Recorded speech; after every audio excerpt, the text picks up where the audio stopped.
Rise and grind. The first cigar that I ever smoke.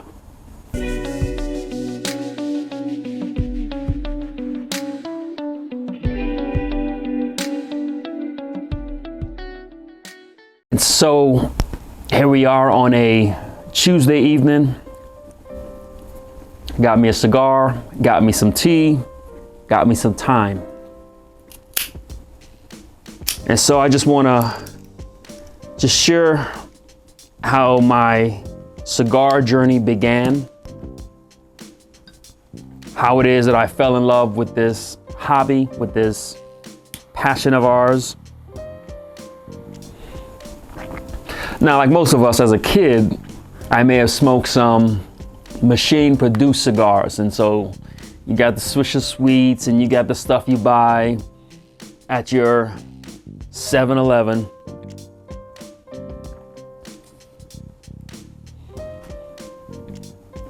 But my first real cigar was in Cancun, Mexico. So I took my family out there for a vacation. We're having an absolutely fantastic time. And so we're enjoying ourselves, eating good, just having a great time at the resort.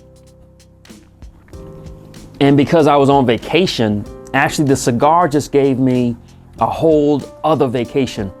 And so one of the things you hear me talk about so much is that smoking a cigar, it gives me a vacation midday, midweek. It gives me these instant short vacations. And the reason why I always say that is because my first cigar was during a vacation. And so that's what comes to mind. And so I could have the most stressful day ever, dealing with Los Angeles traffic, dealing with my jobs, dealing with my kids, dealing with everything. But when I light up a cigar, I feel like I'm back in Cancun. I feel like the family is in the water, my wife's getting a suntan, and I'm just sitting there smoking a Cuban cigar for the first time. And so the vacation's over, we get back, and I turned to my wife and I said, I think I'm a cigar smoker. And so I sat outside, that first day back, sat outside, front porch, lit up the second cigar. And I just loved it. It took me back to that time, that space, that place. It took me back to Cancun. And so here we are back in California, and just the taste of it, the smell of it, the memory. And so memory is so associated with taste and with smell. And so if you smell something, you could smell something from your childhood and it will take you all the way back there.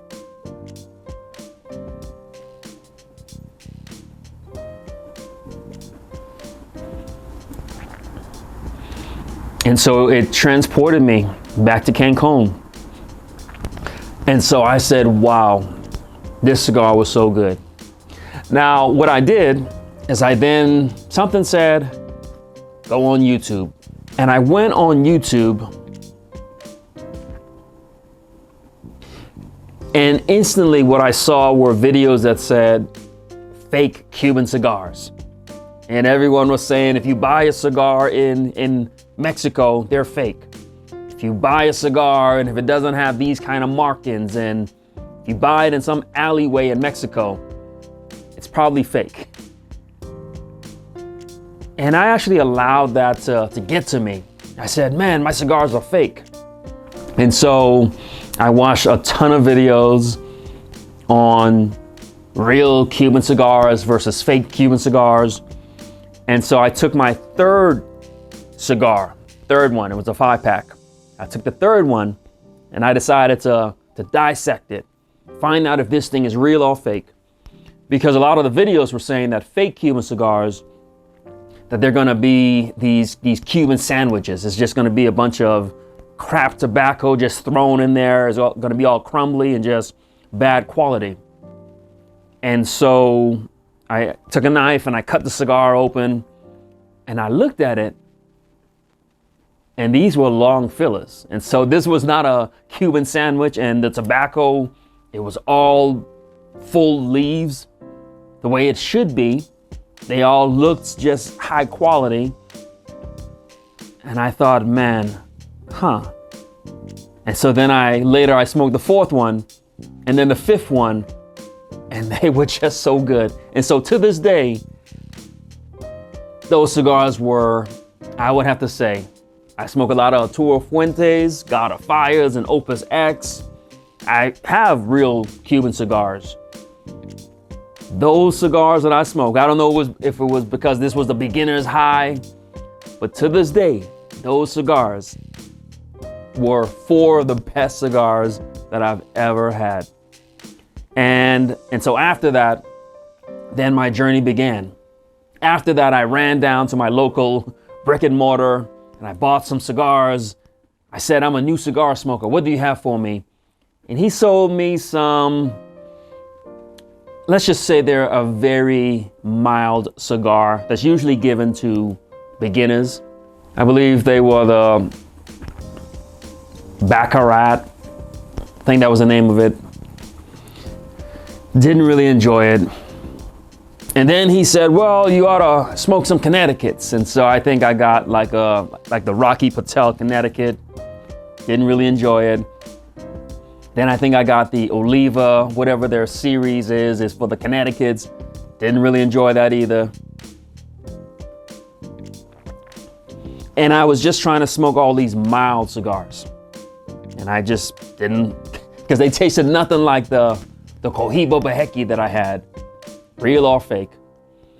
And so then I stumbled onto an Oliva Series V Milanio. I said, wow, these things can have some taste to them. Then I smoked Alec Bradley Prensado, and I said, oh, hold up. These things can taste really good. Then I got into some Padrones and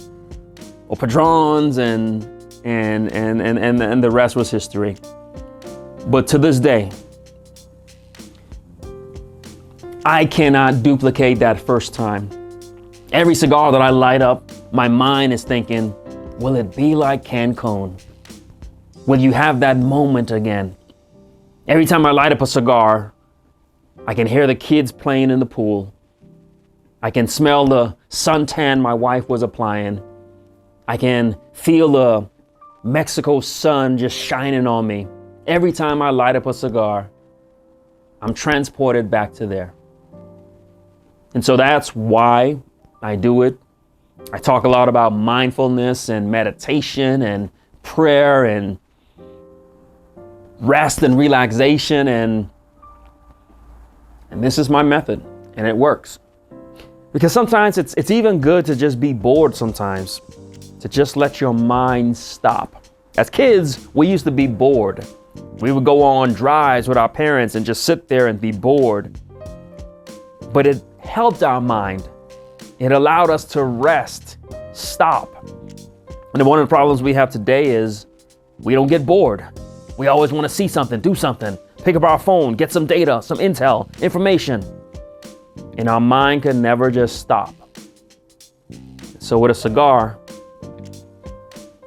this is an hour of just stopping. And it's not being bored, but even if I'm just sitting here just literally staring at the ground, it's a great time.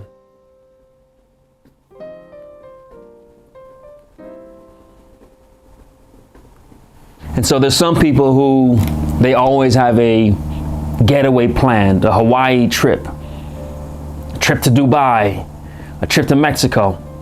And that allows them to work because they know this trip is coming.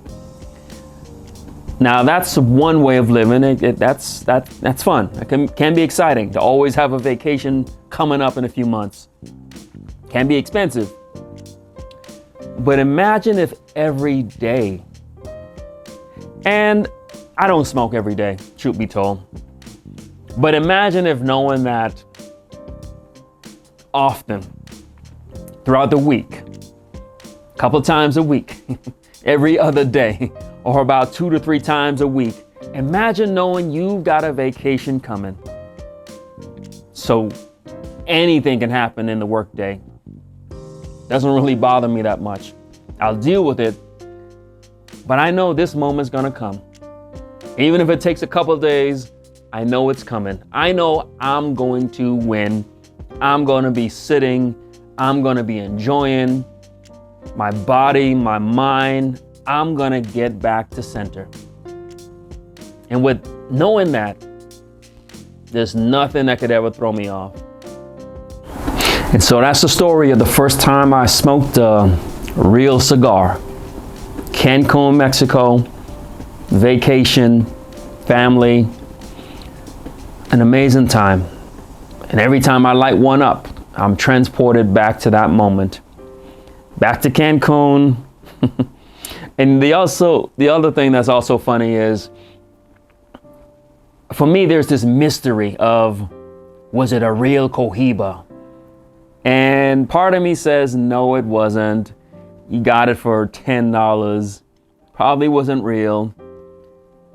But the experience, the moment, you can't take that from me. The scent, the smell, the visual, everything. To me, it was, logic says it probably wasn't real. But my mind, when I think of joy and satisfaction, euphoria, happiness, peace, that moment was as real as the best Cohiba Behike. I don't think a cigar could have given me a better moment, whether it was some $1,000 cigar or a $10 cigar. That moment, it was real in that regards. And the beauty of smoking is that they say there's no such thing as a bad cigar. Just knowing that I've got this escape. And so that is a wonderful thing. That is something I cherish, that's something I value. And also, it was funny because as I was going back and forth with the guy in Mexico, the cigar salesman, my son was just so impressed because he watched me negotiate this guy from $100 a cigar down to $10. And so my son thought I was like some negotiator genius. And the look of admiration he gave me was kind of funny. And so these are all the memories that just come back to mind. Again, for me, that moment became real. And so there's a expression that goes, it's not about cigars, it's about some other stuff, but they say the only ones that matter is your first time and your last time. And I imagine maybe cigars is like that. Maybe you only get 2 cigars in your life. Your first one and your last one. So I shared with you my first time. Let me know, what was your first time? What type of cigar was it? Do you remember it? Is it a vivid memory for you right now? Can you remember everything around you? I also remember, because we're in Mexico, and we're at this resort, and I remember being scared to light it up because I figured people would shoo me away. And I remember everyone was just kind of happy, like cheering me on. And just that. That's something that we don't get. It seems like,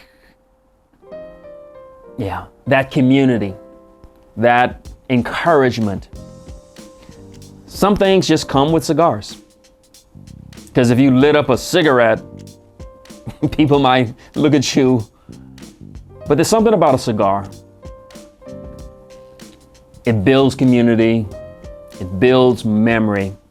And so this is just a Tuesday night, just going down memory lane. And so let me know, what was your first time smoking a cigar? Share the memory with us. I just talked about community because that's all this is. This is a community of people. This isn't just a channel. Nah, this is bigger. This is a community of people.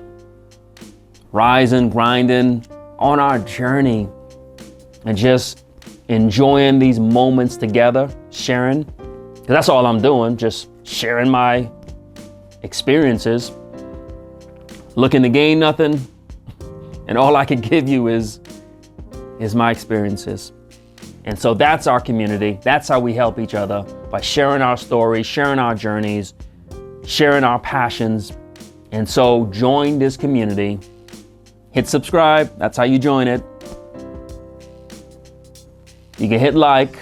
That promotes it. You can leave your comment. That shares your story. And so that's the formula. That's how we build community. And that's the algorithm and YouTube. But the main thing is that's how we build our community. So let's do that.